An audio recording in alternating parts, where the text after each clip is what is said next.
பீகார் முதல்வர் பதவியை நிதிஷ்குமார் ராஜினாமா செய்ய இருப்பதாக தகவல் வெளியாகி இருக்கிறது. பிரதமர் மோடி தலைமையிலான மத்திய அமைச்சரவையில் பங்கு வகிக்க இருப்பதாக பீகார் அரசியல் வட்டாரத்தில் தகவல் வெளியாகி இருக்கிறது. தொடர்பான விவரங்களை செய்தியாளர் ரமேஷ் வழங்க கேட்போம். ரமேஷ், வணக்கம். மத்திய அமைச்சராகிறாரா நிதிஷ்குமார்? மேலும் பீகார் அரசியல் களம் எப்படி இருக்கிறது? விவரங்களை பதிவு பண்ணலாம். நிச்சயமா பீகார் முதல்வர் நிதிஷ்குமார் இன்னும் ஒரு சில நாட்களில் தன்னுடைய முதல்வர் பதவியை ராஜினாமா செய்ய இருப்பதாகவும், பிரதமர் மோடி தலைமையிலான மத்திய அமைச்சரவையில் அவர் விரைவில் இணைவார் எனவும் பீகார் அரசியலிலும் சரி தேசிய அரசியலிலும் ஒரு பலமான பேச்சு எழுந்திருக்கின்றது. அதனை மெய்ப்பிக்கும் வகையில் அவர் சற்று முன்னதாக டெல்லியில் பிரதமர் மோடியை அவரது இல்லத்தில் சந்தித்து பேசியிருக்கின்றார். அதனைத் தொடர்ந்து இன்று மாலை மத்திய உள்துறை அமைச்சர் அமித்ஷாவையும் அவருடைய இல்லத்தில் சந்தித்து பேச இருக்கிறார்.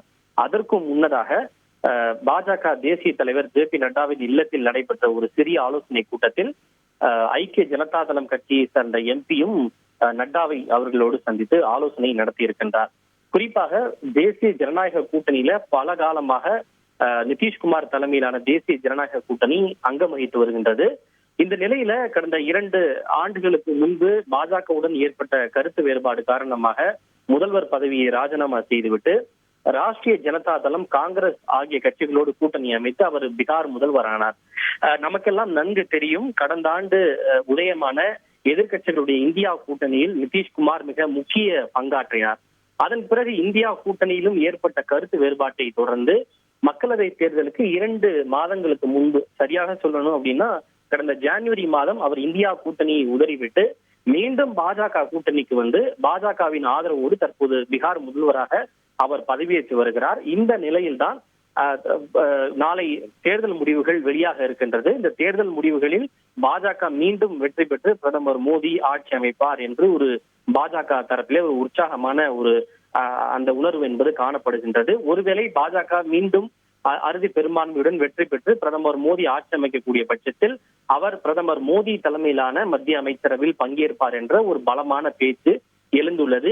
இது நடக்குமா, இதற்கான சாத்தியக்கூறுகள் என்ன என்பதையெல்லாம் நாம் தற்போது உறுதியாக கூற முடியாது. ஆனால் அதே சமயம் பாஜகவை பொறுத்தவரை, குறிப்பாக பீகார் அரசியலை பொறுத்தவரை இது நடக்காது என்பது நாம் நிச்சயமாக ரூல் அவுட் செய்துவிட முடியாது. ஏனென்றால் பீகார் அரசியலை பொறுத்தவரை எப்போதும் பல்வேறு திருப்பங்கள் நிறைந்தது பீகார் அரசியல். அங்கு எப்போது என்ன நடக்கும் என்பதை யாராலும் முன்பே கணிக்க முடியாது. அப்படிப்பட்ட ஒரு சூழ்நிலை தான் பீகார் அரசியலில் நிலவுகிறது. இது ஒன்றும் புதிதல்ல. அதாவது கடந்த 2 மாதங்களுக்கு முன்பு அவர் பாஜக ஆதரவுடன் மீண்டும் பீகார் முதல்வராக பொறுப்பேற்ற போதே இந்த பேச்சு அடிபட்டது. அதாவது தற்போது நிதிஷ்குமார் மீண்டும் பாஜக கூட்டணிக்கு வந்திருக்கிறாரே, இந்த அடிப்படையில் பாஜக அவர் மீது நம்பிக்கை வைத்து முதல்வர் பதவியை ஒப்படைத்தது என்ற பேச்சு எழுந்த போது இது ஒரு இடைக்கால ஏற்பாடுதான், மக்களவை தேர்தலுக்கு பிறகு அவர் முதல்வர் பதவியை பாஜகவிடம் ஒப்படைத்து விட்டு அவர் மத்திய அமைச்சரவைக்கு சென்று விடுவார் என்று அப்போதே பேசப்பட்டது. தற்போது அந்த பேச்சு மிக பலமாக எழுந்திருக்கிறது. ஏனென்றால் நாம் உன்னிப்பாக கவனிக்க வேண்டும். பீகாரை பொறுத்தவரை நிதிஷ்குமார் முதல்வராக இருந்தாலும் ஐக்கிய ஜனதா தளம் கட்சிக்கு அங்கு பெரும்பான்மை இல்லை. வெறும் 43 இடங்களில் மட்டும்தான் ஐக்கிய ஜனதா தளம் வெற்றி பெற்றுள்ளது. ஆனால் அதன் கூட்டணி கட்சியாக இருக்கக்கூடிய பாரதிய ஜனதா தான் 70க்கும் மேற்பட்ட இடங்களை தன்னுடைய கைவசம் வைத்திருக்கிறது. எனவே கூட்டணியில் அதிக இடங்களை வைத்திருக்கக்கூடிய நபராக பாஜகவை தான் நிலவுகிறது.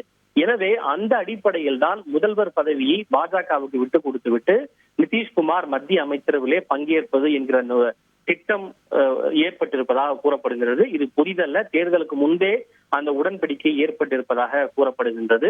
இன்னொன்றையும் நாம் கவனிக்க வேண்டும், அவர் மத்திய அமைச்சரவையில் பங்கேற்பது இது ஒன்றும் புதிதல்ல. ஏற்கனவே வாஜ்பேயி தலைமையிலான மத்திய அமைச்சரவையில் 1998 முதல் 99 வரையும், அதன் பிறகு 99 முதல் 2001 வரையும் அவர் மத்திய ரயில்வே அமைச்சராகவும் வேளாண் துறை அமைச்சராகவும் அவர் பதவி வகித்திருப்பது குறிப்பிடத்தக்கது. எனவே அவர் முதல்வர் பதவியை இன்னும் ஒரு சில நாட்களில் ராஜினாமா செய்துவிட்டு மத்திய அமைச்சரவையிலே பங்கேற்பார் என்ற பலமான அந்த யூகங்கள் தேசிய அரசியலிலும் பீகார் மாநில அரசியலிலும் அது எழுந்திருக்கின்றது. விரிவான விவரங்களுக்கு நன்றி ரமேஷ்குமார். செய்திகளை உடனுக்குடன் தெரிந்து கொள்ள உடனே சப்ஸ்கிரைப் பண்ணுங்க.